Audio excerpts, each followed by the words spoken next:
Last night, Ukraine carried out one of the largest attacks on Russia since the beginning of the war. The largest oil terminal of the Caspian pipeline consortium near Novorossiysk has stopped oil shipments for the third time this month. Moreover, according to official statistics, Russia has not been able to repair as many as 18 oil refineries after the strikes by Ukrainian drones. Also today, the grain terminal in Taman was damaged by a drone attack. One of Lukoil's key plants lost a third of its capacity. For the third day in a row, drones have been striking the warehouses of the Wildberries marketplace.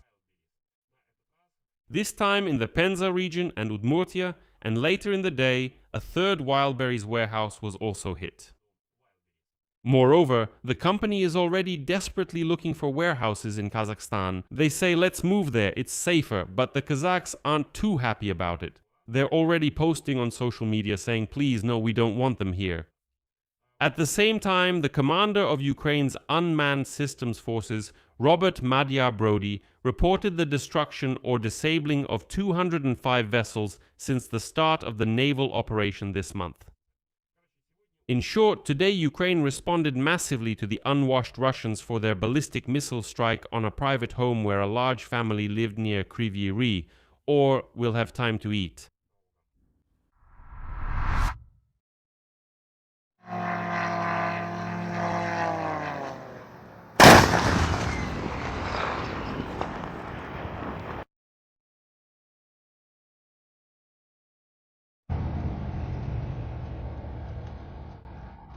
Oh, you're talking about Wildberries Dam. Or, yeah, it's really tough. Really damn tough. Got it. Now the fire will flare up and that'll be just right. See over there, behind the side somehow. That's not a bullet. Screw electrostal. It's somehow coming from one side. Well, it started burning from one side. It started burning from one side.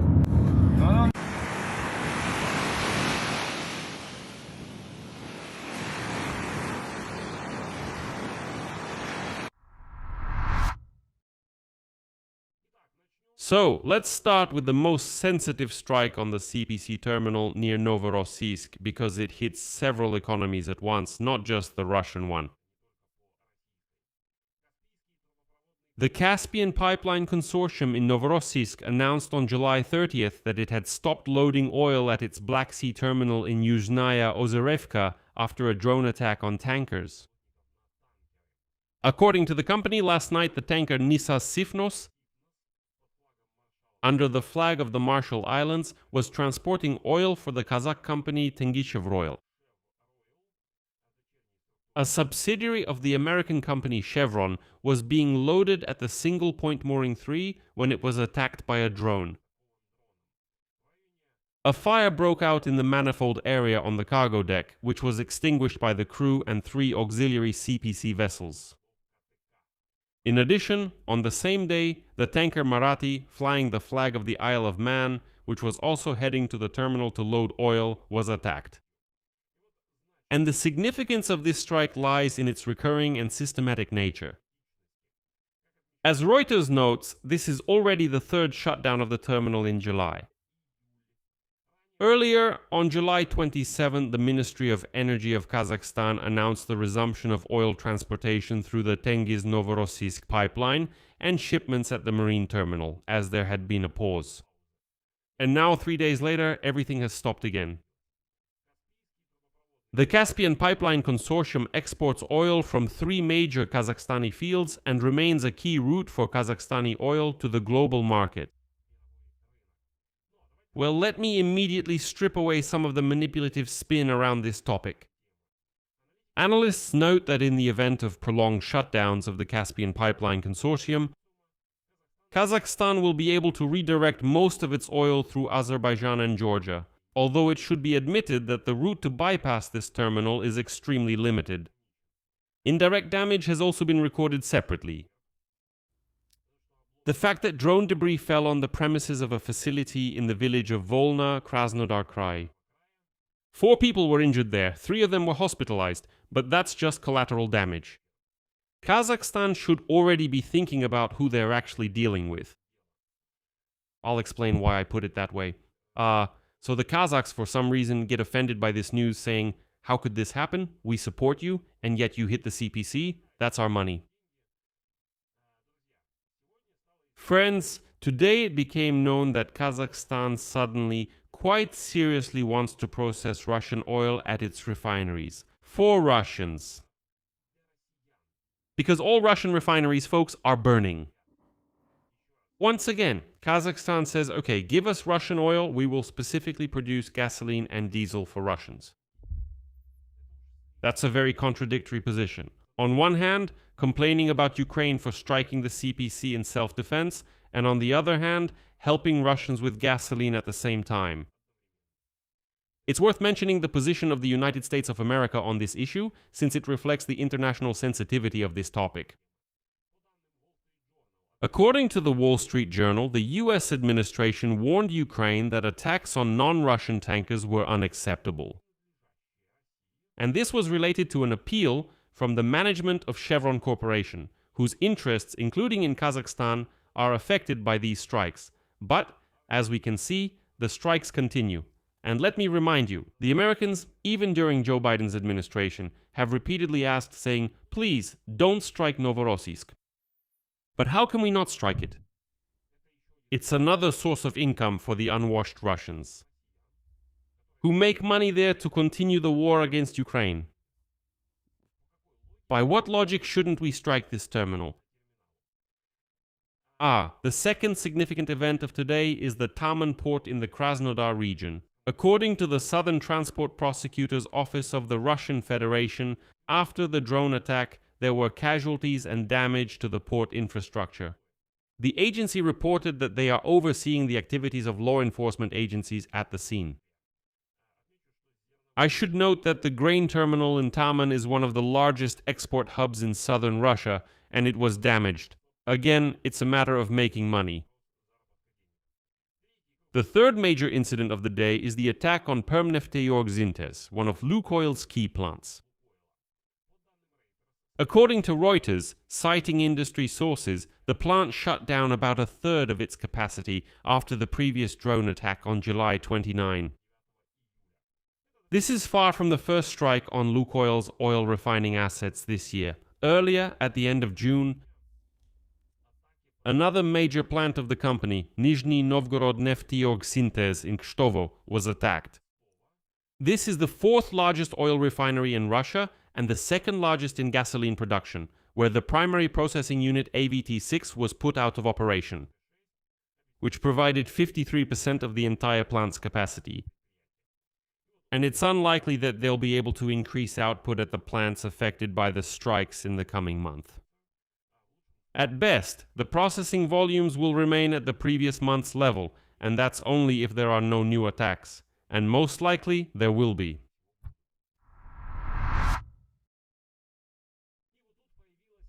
And now there's an official assessment that's just pleasing to the eye. Russia has not been able to bring 18 major oil refineries back online after the drone strikes. And this means that the damage accumulated over months of strikes to oil refining is not isolated, but systemic, affecting a significant part of the industry at the same time. And that's why repeated strikes are systematically destroying the entire industry, making it impossible to restore. That is, this means that drones need to strike even those plants that have already been shut down. They need to be finished off to the point where it's easier to scrap them than to repair them. The fourth development today is a new wave of strikes on Wildberries warehouses. It's the third day in a row, by the way. On the night of July 30, drones attacked the marketplace's logistics centers in Penza and Sarapul in Udmurtia.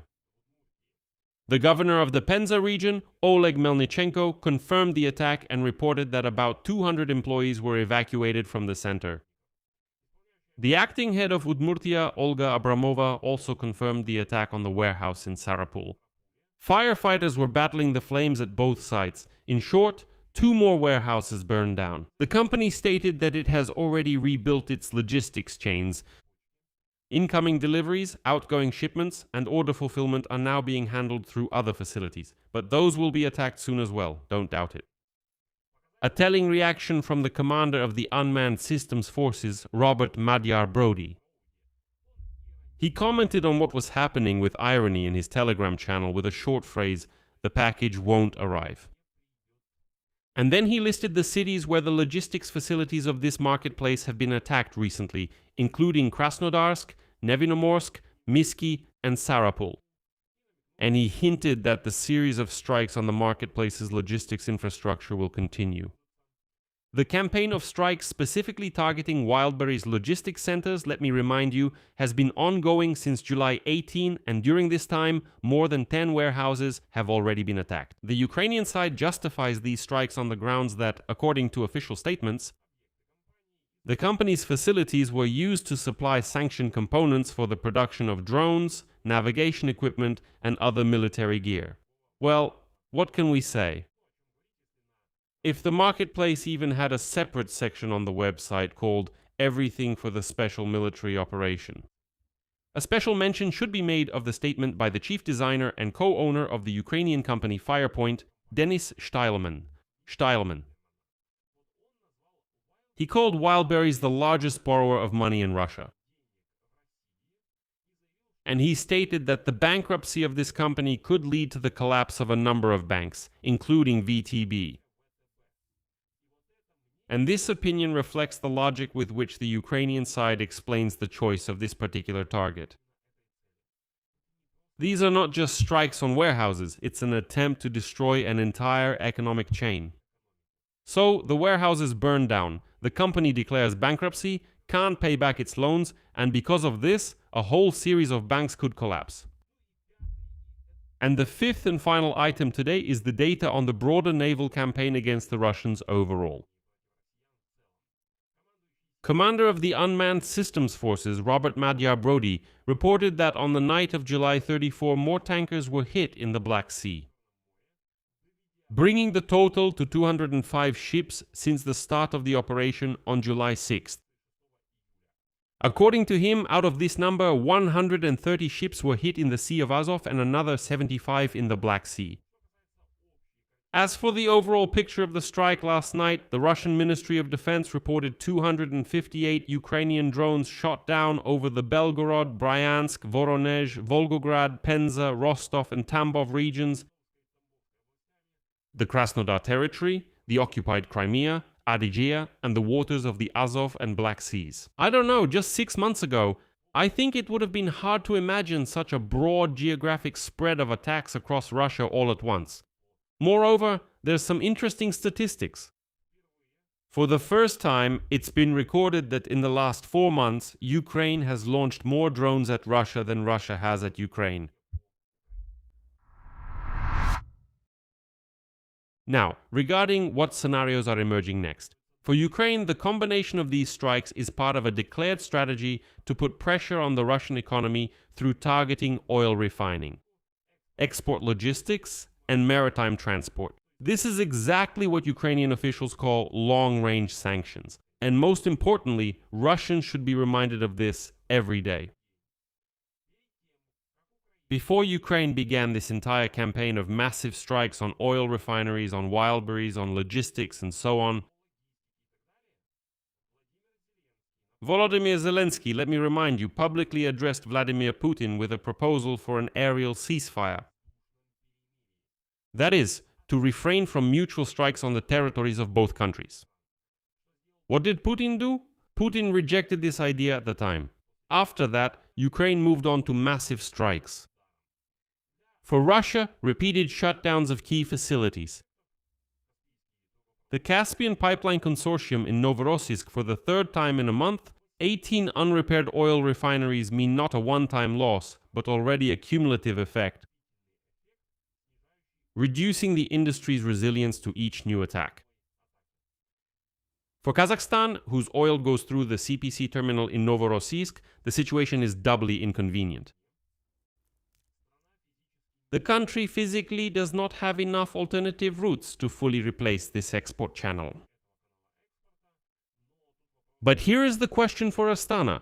Have you really not thought about alternatives throughout the war?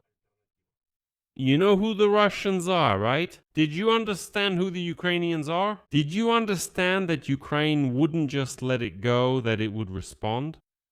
I don't believe that smart Kazakhs didn't understand this. Possible scenarios for what will happen next. One is the continuation of the current pace of strikes, where Russia will be forced to constantly restore and then lose the same targets again and again, which in the coming months could reduce the overall volume of oil refining and exports.